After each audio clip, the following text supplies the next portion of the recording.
دعا کرنا چاہوں گی۔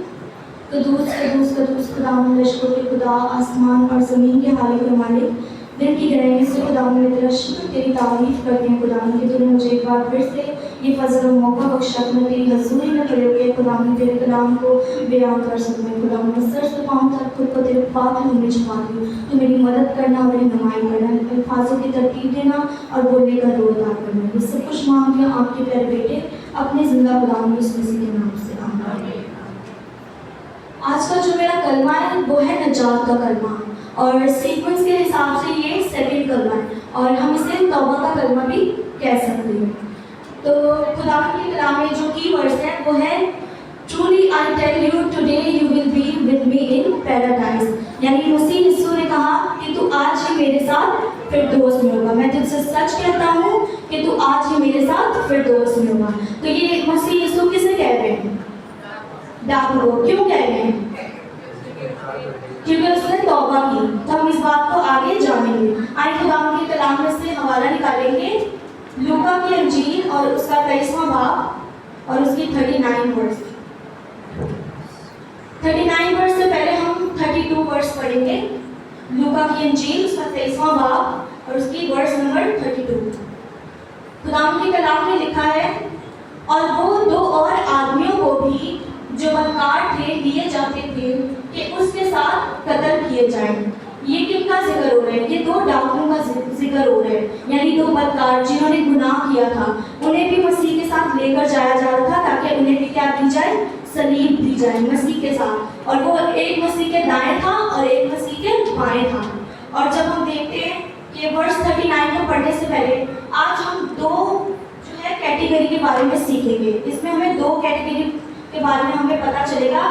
نمبر 1 ہے ایکسیپٹنس اور نمبر 2 ہے ناٹ ایکسیپٹنس۔ ایکسیپٹنس یعنی وہ جو اپنی غلطی کو مانتے ہیں، اور ناٹ ایکسیپٹنس یعنی جو اپنی غلطی کو نہیں مانتے۔ تو سب سے پہلے ہم ناٹ ایکسیپٹنس کی کیٹیگری کو دیکھیں گے۔ تو خداوند کے کلام میں 39 ورس میں لکھا ہے، پھر جو بدکار صلیب پر لٹکائے گئے تھے ان میں سے ایک اسے یوں تانا دینے لگا کہ کیا تو مسیح نہیں؟ تو اپنے آپ کو اور ہم کو بچا۔ یہ پہلے ڈاکو کے بارے میں ہم دیکھتے ہیں کہ جب یہ صلیب پر لٹکا ہوا تھا تو یہ صلیب پر کیا کر رہا تھا؟ یہ مسیح کو تانا دے رہا تھا، یعنی اس کو مذاق اڑاتے ہوئے کہہ رہا تھا کہ اگر تو اپنے آپ کو مسیح کہتا ہے تو اپنے آپ کو بھی بچا اور ہمیں بھی بچا۔ اس کے اندر کوئی ایکسیپٹنس نہیں تھی، اس کو اپنی غلطی کا کوئی پچھتاوا نہیں تھا۔ اس میں ہو سکتا ہے ان کو صلیب دی گئی، ہو سکتا ہے اس نے کوئی گناہ کیا ہو یا کسی کا قتل کیا ہو یا پھر کوئی چوری کی ہو، اس لیے اسے صلیب دی گئی، لیکن اس کے زندگی میں کیا تھا؟ اقرار نہیں تھا۔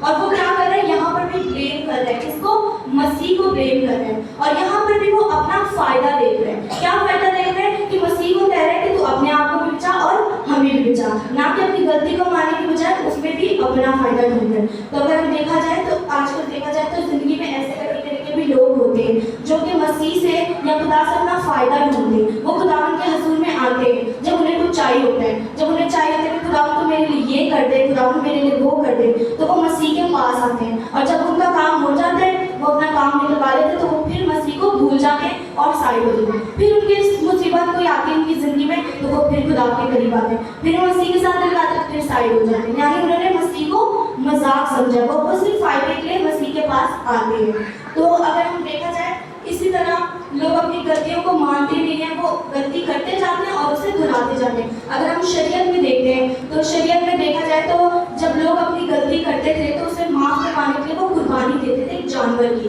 تو کیا کرتے تھے؟ جب وہ جانور کی قربانی دیتے تھے تو پھر کیا ہوتا تھا کہ جب وہ قربانی دیتے تھے تو وہ بہور کی مانے اس کی خوشبو خداوند کے حضور جاتی تھی اور خداوند اس کی راحت انگیز خوشبو لے کر انہیں معاف کرتا تھا۔ لیکن لوگوں نے اس کو کیا ایک مذاق بنا لیا، ایک پریکٹس کر لی۔ اب وہ کیا کرتے تھے؟ صبح سے رات تک گناہ کیا، جو مرضی کرتے رہو، پھر اینڈ میں کیا کرنا ہے؟ ہم نے کیا کرنا ہے؟ جانور قربان کرنا ہے اور اپنے آپ کو معاف کروا دینا ہے۔ تو اس چیز سے خدا بیزار ہو گیا تھا، وہ تنگ آ گیا تھا ان قربانیوں سے، اسی لیے اس نے ایک دفعہ یسوع مسیح کو ہی صلیب پر ہمارے لیے قربان کیا تاکہ وہ ہمیں ان سب سے رہائی بخشے اور نجات دے سکے۔ تو اسی طرح کچھ لوگ یہی کرتے ہیں کہ وہ کیا کرتے ہیں؟ اپنی غلطی کو ماننے کے بجائے الٹا ان چیزوں کو دہراتے رہتے ہیں اس ڈاکو کی طرح۔ تو یہ کیا تھی؟ یہ پہلی کیٹیگری تھی۔ اب ہم دوسری کیٹیگری کی طرف آتے ہیں،